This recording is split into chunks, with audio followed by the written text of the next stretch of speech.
warahmatullahi wabarakatuh. Kami di sini akan membahas mengenai ciri-ciri pada makhluk hidup di kelas 3 tema 1 subtema 1. Tolong disimak dengan baik-baik ya.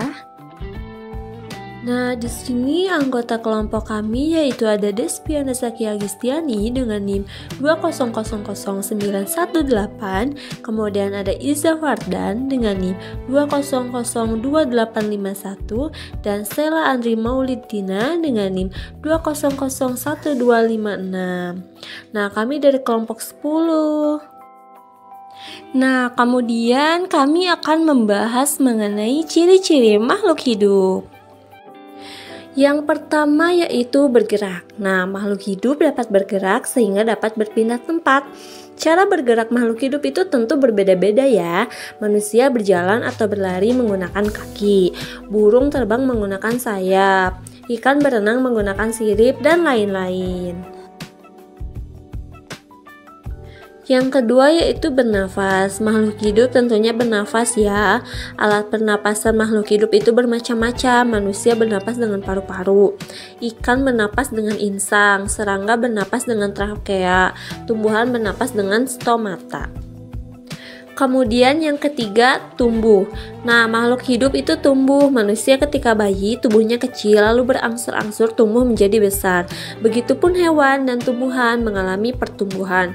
Pertumbuhan adalah proses bertambahnya ukuran tubuh. Kemudian selanjutnya yaitu berkembang biak. Makhluk hidup berkembang biak, misalnya pada manusia, ibu melahirkan bayi. Ini membuktikan manusia berkembang biak. Berkembang biak artinya menghasilkan keturunan. Hewan pun berkembang biak. Ada hewan yang berkembang biak dengan cara melahirkan dan bertelur. Begitupun tumbuhan juga berkembang biak. Tujuan perkembangan biak adalah melestarikan jenisnya agar tidak punah. Nah, kemudian selanjutnya 5. Makanan dan air. Makhluk hidup memerlukan makanan dan air. Setiap makhluk hidup memerlukan makanan dan air. Karena kalau tidak makan dan minum, makhluk hidup akan mati. Oke, baik, yang terakhir yaitu pada ciri-ciri makhluk hidup, yaitu ada peka terhadap rangsang. Makhluk hidup memiliki ciri peka terhadap rangsangan. Rangsang adalah sesuatu yang dapat memengaruhi Selanjutnya yaitu proses pengolahan makanan pada tumbuhan disebut fotosintesis. Bahan untuk membuat makanan adalah air dan karbon dioksida. Bahan-bahan diperoleh dari dalam tanah, pengambilannya diserap tumbuhan melalui akar, sedangkan karbon dioksida diperoleh melalui mulut, daun, atau stomata dan lubang kecil pada. Lalu yang terakhir yaitu fotosintesis hanya terjadi pada tumbuhan yang berdaun hijau saja. Hal ini karena daun tersebut memiliki klorofil atau zat hijau daun. Klorofil diperoleh untuk proses pembuatan makanan.